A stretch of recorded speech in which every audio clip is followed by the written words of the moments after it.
നമ്മുടെ ശരീരത്തിൽ ഒരു സീക്രട്ട് ക്ലീനിങ് ഏജന്റ് ഉണ്ടെന്ന് വെച്ചാൽ നിങ്ങൾ വിശ്വസിക്കും. അങ്ങനെ ഒരു സാധനമുണ്ട്. അതിന്റെ പേരാണ് ഓട്ടോഫേജ്. നമ്മുടെ ശരീരത്തിൽ മാരക രോഗം വരെ ഈ ഓട്ടോഫേജ് കൊണ്ട് മാറും. ഞാൻ ഇടയ്ക്ക് ഒരു ആർട്ടിക്കൽ വായിച്ചായിരുന്നു. ഇത് വായിച്ചപ്പോഴാണ് ഇതിന്റെ കൂടുതൽ കാര്യങ്ങൾ മനസ്സിലായത്. ആർട്ടിക്കൽ പേര് isolation and characterisation of autophagy. അപ്പോൾ ഇതിനാണ് ഈ ഒരു ടൈറ്റിലാണ് നോബൽ പ്രൈസ് കിട്ടിയത്. ഓദർ എന്ന് വെച്ചാൽ ഓഷിനോറി ഒഷോമി, ജാപ്പനീസ് സയന്റിസ്റ്റ് ആണ് പുള്ളിക്കാരൻ. അപ്പൊ ഇത് വായിച്ചപ്പോൾ കുറെ കാര്യങ്ങൾ മനസ്സിലായി. ഇപ്പൊ നമുക്ക് പലർക്കും അറിഞ്ഞൂടാത്ത കുറെ കാര്യങ്ങൾ അതിൽ മനസ്സിലായി. നമ്മുടെ ശരീരത്തിൽ ഒരു സീക്രട്ട് ക്ലീനിങ് ഏജന്റ് ഉണ്ടെന്നും അത് കാരണം ഓട്ടോഫേജ് നടക്കുമെന്നും അത് നടക്കുമെന്ന ശരീരത്തിൽ ഒരുപാട് അസുഖങ്ങൾ മാറുമെന്നും അത് വായിച്ചപ്പോൾ മനസ്സിലായി. അതിനുശേഷം ഞാൻ ഇങ്ങനെ സെല്ലുലാർ ബയോളജിയും ഇതുമായിട്ട് ബന്ധപ്പെട്ട കാര്യങ്ങൾ വായിച്ചു. അപ്പൊ ഞാൻ നിങ്ങൾ ബോറടിപ്പിക്കുന്നില്ല, അതിലോട്ട് വരാം. ഇത് വായിച്ചപ്പോൾ എനിക്ക് ഒരുപാട് സയന്റിഫിക് ആയിട്ടുള്ള റീസൺസും കാര്യങ്ങളും കണ്ടെത്താൻ പറ്റി. ഇപ്പൊ ഒരുപാട് ഗുണമുള്ള ഒരു കാര്യമാണ് ഇപ്പം പറയാൻ പോകുന്നത്. ഞാൻ ഒരുപാട് സയന്റിഫിക് ആയിട്ട് പറയുന്നില്ല, ജനറൽ ആയിട്ട് പറയാം.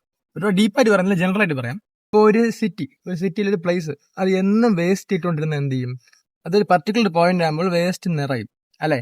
പിന്നെ ഇടയ്ക്ക് ഭയങ്കര സ്മെല്ലും ബാക്ടീരിയസ് അതുപോലെ സംഭവം പറ്റും. അതുപോലെയാണ് നമ്മുടെ വയറും. നമ്മൾ എപ്പോഴും കഴിച്ചുകൊണ്ടിരുന്നാൽ നമ്മുടെ സെൽസ് എന്ത് ചെയ്യും? സെൽഫ് റിപ്പയർ ചെയ്യില്ല. നമ്മുടെ ബോഡിക്ക് ഫാറ്റ് ലോസും ഇതൊന്നും സംഭവിക്കില്ല.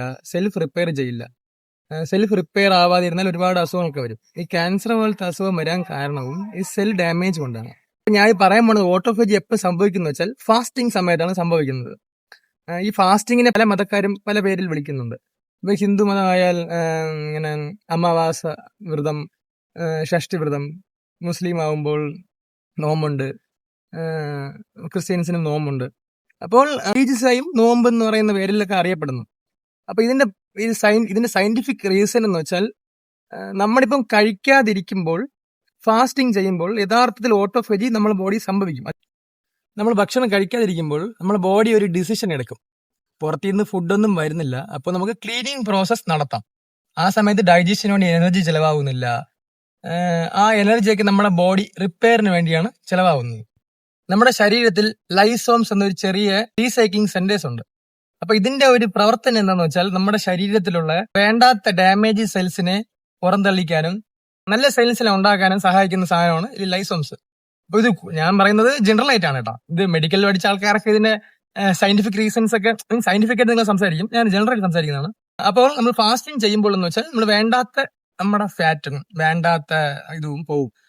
എക്സാമ്പിൾ പറഞ്ഞു കഴിഞ്ഞാൽ ഞാൻ ഓപ്പണായിട്ട് പറയാം, ഈ നമ്മുടെ ക്യാൻസർ സെൽസിന് വരെ ഒരുപാട് ആഹാരം ആവശ്യമുണ്ട്. അത് ഗ്രോത്ത് ആവുന്നെങ്കിൽ ആഹാരം ആവശ്യമുണ്ട്.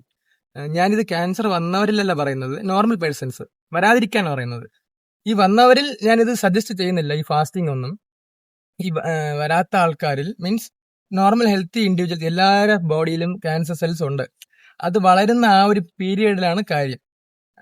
എപ്പോഴും കഴിച്ചുകൊണ്ടിരിക്കുമ്പോഴാണ്, ഞാൻ വരുമെന്ന് പറയുന്നില്ല, എപ്പോഴും കഴിച്ചുകൊണ്ടിരിക്കുമ്പോൾ വരാൻ സാധ്യത കൂടുതലാണ്. എന്ന് വെച്ചാൽ ഇപ്പം ഞാൻ ചില ആൾക്കാരെ കണ്ടിട്ടുണ്ട്, 5, 6, 7 നേരവും കഴിക്കുന്ന ആൾക്കാർ എപ്പോഴും കഴിച്ച് എന്തെങ്കിലും കുറച്ചുകൊണ്ടിരിക്കും. അപ്പൊ അങ്ങനെ ആവുമ്പോൾ നമ്മുടെ ബോഡി സെൽഫ് റിപ്പയർ ഒരിക്കലും നടക്കുന്നില്ല. രാത്രി കിടക്കാൻ പോകുമ്പോൾ പോലും ഫുള്ള് മീൽസ് തട്ടിക്കൊണ്ട് കിടക്കുന്ന ആൾക്കാരുണ്ട്. അപ്പൊ ഞാൻ പറയാൻ പോകുന്നതെന്ന് വെച്ചാൽ നമ്മൾ ഫാസ്റ്റിംഗ് ഒരുപാട് ടൈപ്സ് ഉണ്ട്. ഇന്റർമീഡിയറ്റ് ഫാസ്റ്റിംഗ് ഉണ്ട്, 24 hours ഫാസ്റ്റിംഗ് ഉണ്ട്. അപ്പോൾ ഈ 24 hours ഫാസ്റ്റിംഗ് ആണ് ഓട്ടോഫേജി സംഭവിക്കുന്ന ഫാസ്റ്റിംഗ്. അപ്പോൾ എല്ലാവരും എടുത്തുടനെ ഈ 24 ഫാസ്റ്റിംഗ് ചെയ്യാൻ പോകരുത്. നമ്മുടെ ബോഡി കണ്ടീഷൻസ് ഒന്നും അറിയില്ലല്ലോ. ആദ്യം ഇന്റർമീഡിയറ്റ് ഫാസ്റ്റിംഗ് ചെയ്യണം. ഇന്റർമീഡിയറ്റ് ഫാസ്റ്റിംഗ് എന്ന് വെച്ചാൽ ഇന്ന് രാത്രി 8 മണിക്ക് ആഹാരം കഴിക്കണം, എന്നിട്ട് നാളെ രാവിലെ 8 മണിയാവുമ്പോൾ 12 മണിക്കൂറാവും. നിങ്ങൾ നാളെ രാവിലെ 8 മണിക്ക് ആഹാരം കഴിക്കണമെന്ന് വെച്ചോ, 12 മണിക്കൂർ, നിങ്ങൾ ഒരു 4 മണിക്കൂർ ഡിലേ ചെയ്യണം. ഉച്ചയ്ക്ക് 12 മണിക്കൂർ കഴിക്കുമ്പോൾ 16 മണിക്കൂർ ഫാസ്റ്റിംഗ് ആണ്. ഈ 16 മണിക്കൂർ ഫാസ്റ്റിംഗ് എന്ന് വെച്ചാൽ ബോഡി പ്രിപ്പയർ ചെയ്യുന്നതാണ്. ഇതിൽ ഓട്ടോഫേജി സംഭവിക്കുന്നില്ല, പക്ഷെ ബോഡി മനസ്സിലാക്കാൻ പറ്റും. പക്ഷെ ഞാൻ ഒരു കാര്യം സജസ്റ്റ് ചെയ്യാം, എന്തെങ്കിലും മെഡിക്കൽ കണ്ടീഷൻസ് ഉള്ളവർ ഇത് ട്രൈ ചെയ്യാൻ പോകരുത്. ദയവ് ചെയ്ത് ട്രൈ ചെയ്യാൻ പോകരുത്. അങ്ങനെയാണെങ്കിൽ നിങ്ങൾ അടുത്തുള്ള ഫിസിഷ്യൻ എന്തെങ്കിലും വെച്ച് എന്തെങ്കിലും കൺസൾട്ട് ചെയ്ത് ട്രൈ ചെയ്യണം. നിങ്ങൾക്കൊരു ഉറപ്പുണ്ട്, കാരണം ഞാൻ ചെയ്തിട്ടുണ്ട്. ചെയ്യുമ്പോൾ എനിക്ക് നല്ലൊരു എനർജി ഫീൽ ചെയ്യാൻ പറ്റി. അപ്പോൾ എന്തെങ്കിലും മെഡിക്കൽ കണ്ടീഷൻസ് ഉള്ളവർ ഇത് ട്രൈ ചെയ്യാൻ പോകരുത്. അല്ല, നോർമൽ ഹെൽത്തി ഇൻഡിവിജ്വൽസ് നിങ്ങൾക്ക് അറിയാൻ പറ്റുമല്ലോ, അവർ ഫസ്റ്റ് ഇന്റർമീഡിയറ്റ് ഫാസ്റ്റിങ്ങിൽ തുടങ്ങണം. 16 മണിക്കൂർ ഒരു 1-2 ആഴ്ച ഈ ഇന്റർമീഡിയറ്റ് ഫാസ്റ്റിംഗ് എന്നും ചെയ്യേണ്ട, ആഴ്ചയിൽ ഒരിക്കൽ ഇന്റർമീഡിയറ്റ് ഫാസ്റ്റിംഗ് ചെയ്യണം. അതുപോലെ മാസത്തിൽ ഒരിക്കൽ 24 hours ഫാസ്റ്റിംഗ്. മാസത്തിൽ ഒരിക്കൽ എന്ന് വെച്ചാൽ ജോലി ഇല്ലാത്ത ദിവസമാണെങ്കിൽ കുറച്ചുകൂടെ നല്ലതായിരിക്കും. 24 hours ഫാസ്റ്റിംഗ് എന്ന് വെച്ചാൽ ഇന്ന് രാത്രി 8 മണി കഴിച്ച് നാളെ രാത്രി 8 മണി. പക്ഷെ അത് ഭയങ്കര പാടാണ്. ആദ്യം ബിഗിനേഴ്സിനൊക്കെ ഭയങ്കര പാടായിരിക്കും. അതാണ് ഞാൻ പറഞ്ഞത്, ഇന്റർമീഡിയറ്റ് ഫാസ്റ്റിംഗ് ട്രൈ ചെയ്തിട്ട് 24 hours ഫാസ്റ്റിംഗ് ട്രൈ ചെയ്യാൻ. ഈ ഫാസ്റ്റിംഗ് സമയത്ത് വേണമെങ്കിൽ ഇല്ല, നിങ്ങൾ വെള്ളം മസ്റ്റായിട്ട് കുടിക്കേണ്ട സാധനമാണ്. വെള്ളം കുടിക്കണം, ഇടയ്ക്കിടയ്ക്ക് വെള്ളം കുടിക്കണം, ഡീഹൈഡ്രേഷൻ ആവാൻ പാടില്ല. പിന്നെ വേണമെങ്കിൽ ബ്ലാക്ക് കോഫി കുടിക്കാം ഷുഗർ ഇല്ലാതെ, അതുപോലെ ഗ്രീൻ ടീ കുടിക്കാം ഷുഗർ ഇല്ലാതെ. ഈ ഫാസ്റ്റിംഗ് ചെയ്യുമ്പോൾ ആദ്യത്തെ 0 മുതൽ 12 അവേഴ്സ് നമ്മുടെ ബോഡി കഴിച്ച ആഹാരം ദഹിപ്പിക്കുന്ന പ്രോസസ്സിലായിരിക്കും, ഡൈജഷൻ പ്രോസസ്സിലാണ്. ആഫ്റ്റർ 12 അവേഴ്സ് ഫാറ്റ് ലോസിനും നമ്മുടെ ശരീരത്തിലുള്ള ഫാറ്റ് എരിക്കാനും നമ്മുടെ ശരീരം ഫാറ്റ് ലോസ് ചെയ്യാൻ തുടങ്ങും, വേണ്ടാത്ത ഫാറ്റ്. ആഫ്റ്റർ 16 അവേഴ്സ് ആണ് റിയൽ ഓട്ടോഫേജി സംഭവിക്കുന്നത്. എന്ന് വെച്ചാൽ ആഫ്റ്റർ 16 അവേഴ്സ് 16 മണിക്കൂർ കഴിയുമ്പോൾ നമ്മുടെ ബോഡി സെൽഫായിട്ട് റിപ്പയർ ചെയ്യാൻ തുടങ്ങും. നമ്മുടെ ബോഡിയിലുള്ള വേണ്ടാത്ത സെൽസൊക്കെ വേണ്ടാത്ത സെൽസൊക്കെ മരിക്കാൻ തുടങ്ങും, നല്ല സെൽസ് ഉണ്ടാവാൻ തുടങ്ങും, നമ്മുടെ ബോഡി എനർജി കിട്ടും, നല്ല എനർജി കിട്ടും. നിങ്ങൾ പോലും അറിയാതെ നിങ്ങളുടെ ബോഡിയിലുള്ള ഒരുപാട് അസുഖങ്ങൾ മാറും. പക്ഷേ ആദ്യത്തെ പ്രാവശ്യമൊക്കെ മാസത്തിൽ ഒരിക്കൽ ചെയ്താൽ മതി. പിന്നെ വേണമെങ്കിൽ മാസത്തിൽ 1-2 പ്രാവശ്യം ചെയ്യാം. ഹെൽത്തി ഇൻഡിവിജ്വൽസ് ആണെങ്കിൽ, നേരത്തെ പറഞ്ഞ പോലെ എന്തെങ്കിലും മെഡിക്കൽ കണ്ടീഷൻ ഉള്ളവരാണെങ്കിൽ ഇത് ഡോക്ടറിനെ കൺസൾട്ട് ചെയ്തിട്ട് ചെയ്യാൻ പാടുള്ളൂ. അതുപോലെ ഇത് ചെയ്യുമ്പോൾ നിങ്ങളുടെ ബോഡി റെസ്റ്റ് മോഡിലിരിക്കുന്നത് കുറച്ചുകൂടെ നല്ലത്. മീൻസ് വർക്കൊന്നും ചെയ്യാതെ ഇരിക്കുന്നത് നല്ലത്. അപ്പോൾ ഇതാണ് ഈ ഓട്ടോഫേജി. ഇതിനാണ് ഈ നോബൽ പ്രൈസ് കിട്ടിയത്. ഇത് അധികം ആരും പറയാത്ത കാര്യങ്ങളാണ്. അപ്പോൾ ഞാൻ നിങ്ങൾക്ക് സജസ്റ്റ് ചെയ്യുന്ന കാര്യം എന്ന് വെച്ചാൽ, എടുത്ത് കയറിയിട്ട് 24 hours ഫാസ്റ്റിംഗ് ചെയ്യരുത്. ആദ്യം തന്നെ ഇന്റർമീഡിയറ്റ് ഫാസ്റ്റിംഗ് ട്രൈ ചെയ്യണം.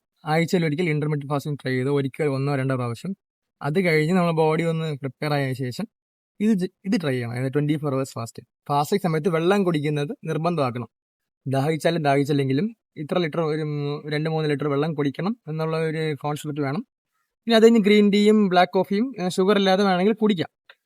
എന്തെങ്കിലും ക്രാവിങ്സ് തോന്നുമ്പോൾ കുടിക്കാം, തെറ്റില്ല.